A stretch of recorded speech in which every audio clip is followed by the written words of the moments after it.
क्या है देवलोक की अप्सराओं के राज कौन थी? देवलोक की सुंदर अप्सरा जिस पर आर्षि मुनि भी हो जाते थे, मोहित किस अप्सरा को हुआ था? कुंती पुत्र अर्जुन से प्यार और क्यों मिला? अर्जुन को नपुंसक बनने का श्राप। देवलोक की अप्सराओं से जुड़े कुछ ऐसे रहस्य जो आपने कभी नहीं सुने होंगे। पर उससे पहले अगर आप शिव जी के भक्त हैं तो वीडियो को लाइक करें और चैनल को सब्सक्राइब जरूर करें।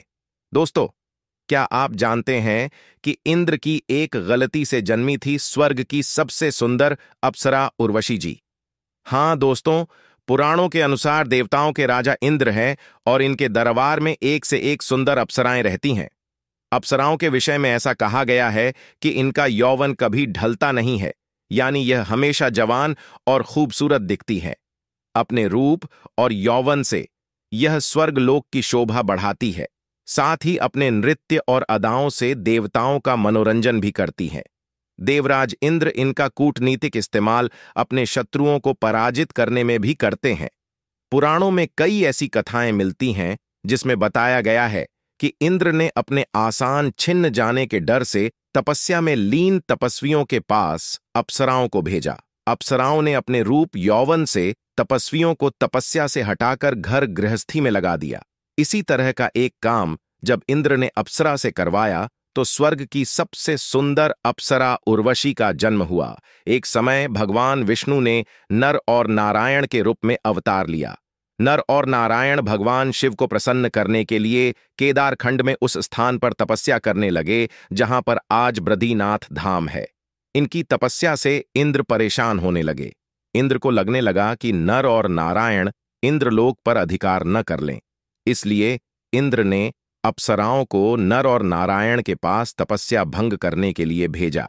लेकिन नर और नारायण इनकी ओर आकर्षित नहीं हुए, बल्कि नारायण ने इंद्र की अप्सराओं से भी सुंदर अप्सरा को अपनी जंघा से उत्पन्न कर दिया। इस अप्सरा का नाम उर्वशी रखा। नारायण ने इस अप्सरा को इंद्र को भेंट कर दिया। जब उर्वशी का दिल आया, एक इंसान पर उर्वशी स्वर्ग की सबसे सुंदर अप्सरा थी, इसलिए सभी देव इनके रूप पर मोहित थे। इसके बावजूद भी उर्वशी का हृदय पृथ्वी पर रहने वाले एक मनुष्य पर आ गया। इस मनुष्य का नाम था अर्जुन। बात उस समय की जब अर्जुन महाभारत युद्ध में विजय प्राप्त करने के लिए इंद्रलोक से दिव्यास्त्र लेने गए थे। इंद्रलोक में भ्रमण करते हुए एक बार अर्जुन और उर्वशी की नजरें मिलीं और उर्वशी अर्जुन को दिल दे बैठी। लेकिन अर्जुन ने उर्वशी से विवाह करने से इनकार कर दिया। इससे उर्वशी नाराज हो गई और अर्जुन को नपुंसक होने का शाप दे दिया। इसलिए अर्जुन ने रूपवती अप्सरा से विवाह करने से इनकार किया। एक बार इंद्र की सभा में उर्वशी नृत्य कर रही थी।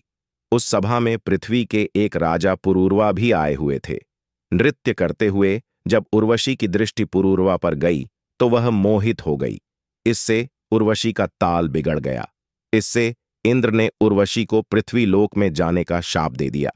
इंद्र ने उर्वशी से कहा कि जब तुम पुरूरवा को नग्न देख लोगी तब यह शाप समाप्त हो जाएगा। इसके बाद वापस स्वर्गलोक में तुम्हारा आगमन हो सकेगा।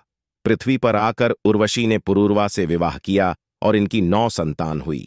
काफी समय बीत जाने के बाद गंधर्वों के मन में उर्वशी को वापस स्वर्ग लाने की इच्छा हुई। गंधर्वों ने विश्वावसु नामक गंधर्व को उर्वशी के मेष चुराने के लिए भेजा। जिस समय विश्वावसु मेष चुरा रहा था उस समय पुरूरवा नग्नावस्था में थे। आहट सुनकर पुरूरवा उसी अवस्था में विश्वावसु को पकड़ने दौड़े। अवसर का लाभ उठाकर गंधर्वों ने उसी समय प्रकाश कर दिया, जिससे उर्वशी ने पुरूरवा को नग्न देख लिया। इसके बाद उर्वशी वापस स्वर्ग चली गई। अर्जुन पुरूरवा के वंशज थे, इसलिए उन्होंने उर्वशी को माता के रूप में स्थान दिया। यही कारण था कि अर्जुन ने रूपवती अप्सरा के प्रेम प्रस्ताव को ठुकरा दिया। मेनका ने जब भंग की विश्वामित्र की तपस्या, अप्सरा देवलोक में रहने वाली अनुपम, अति सुंदर, अनेक कलाओं में दक्ष, तेजस्वी और अलौकिक दिव्य स्त्री है। वेद और पुराणों में उल्लेख मिलता है कि देवी, परी, अप्सरा, यक्षिणी, इंद्राणी और पिशाचिनी आदि कई प्रकार की स्त्रियां हुआ करती थीं। उनमें अप्सराओं को सबसे सुंदर और जादुई शक्ति से संपन्न माना जाता है। मेनका स्वर्ग की सबसे सुंदर अप्सरा थी।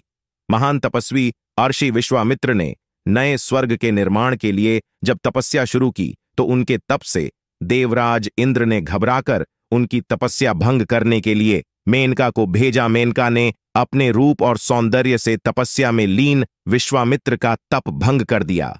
विश्वामित्र सब कुछ छोड़कर मेनका के ही प्रेम में डूब गए। उन्होंने मेनका के साथ सहवास किया। आशी विश्वामित्र का तप अब टूट तो चुका था, लेकिन फिर भी मेनका वापस इंद्रलोक नहीं लौटी, क्योंकि ऐसा करने पर आरषि फिर से तपस्या आरंभ कर सकते थे। ऐसे में मेनका से विश्वामित्र ने विवाह कर लिया और मेनका से विश्वामित्र को एक सुंदर कन्या प्राप्त हुई जिसका नाम शकुंतला रखा गया। दोस्तों, अप्सराओं के बारे में पुराणों में कई कहानियां हैं, जिनमें से ये है दोस्तों। वीडियो को पूरा देखने के लिए धन्यवाद। अगर आप महाकाल के भक्त हैं तो वीडियो को लाइक जरूर करें और हमारे चैनल को सब्सक्राइब जरूर करें। Story by Mata Annapurna production, created by Shiv Bhakt and Parshottam कतारे। जय श्री महाकाल। मिलते हैं अगली वीडियो में।